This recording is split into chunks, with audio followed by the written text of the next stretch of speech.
Thomas the tank engine was ill. Workmen had tried to make him better, but it was no use. Edward must take you to the works, said the Fat Controller. Thomas felt very miserable. Then the Fat Controller spoke to Duck. I want you to help Percy and Toby while Thomas is away. Duck was delighted. He already knew Percy and soon made friends with Toby and Bertie. Terence the tractor gave him a big welcome too. Take care of Thomas's coaches, he advised.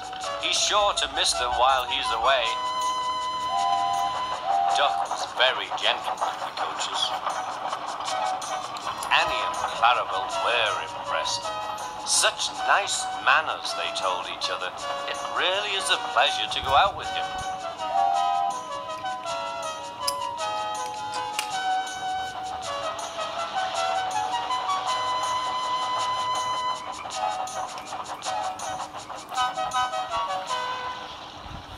When Thomas came back, Annie and Clarabelle told him how well Duck had managed.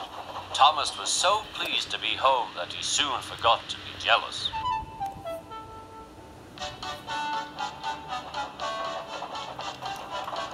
The works had left Thomas's handbrake very stiff.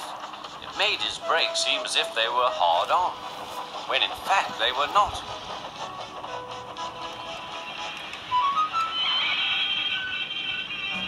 As a result, he and his coaches often overran the platform. Thomas found this most embarrassing. Gradually, his driver and fireman learned to be extra careful.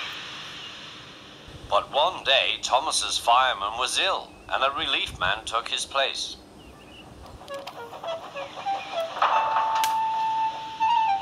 The fireman had fastened the coupling and joined the driver and station master on the platform to wait for Henry's passengers.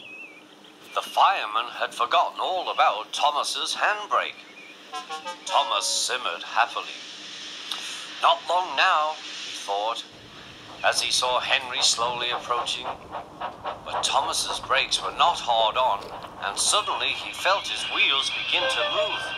He tried to stop, but he couldn't without his driver and fireman. He tried to whistle a warning, but he couldn't do that either. The guard, driver, fireman, and passengers were all stranded on the platform. Stop! Stop! Shrieked Annie and Clarabelle. But Thomas, with plenty of steam, kept on going. The alarm went out down the line. Stop the runaway! There, ready for action, was Harold the helicopter.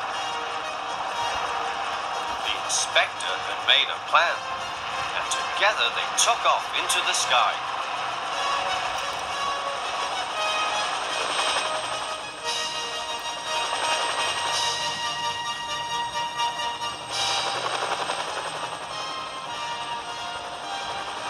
At last, Thomas was tiring. I need to stop. I need to stop, he panted wearily. As they neared the next station, Thomas saw Harold land.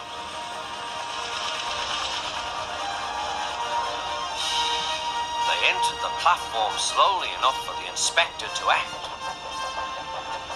Judging his moment, the inspector scrambled into the cab and screwed the brake hard on.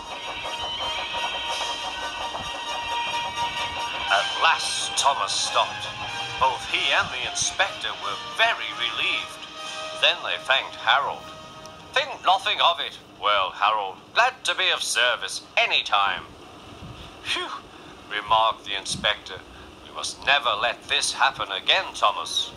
Wearily, Thomas agreed with him.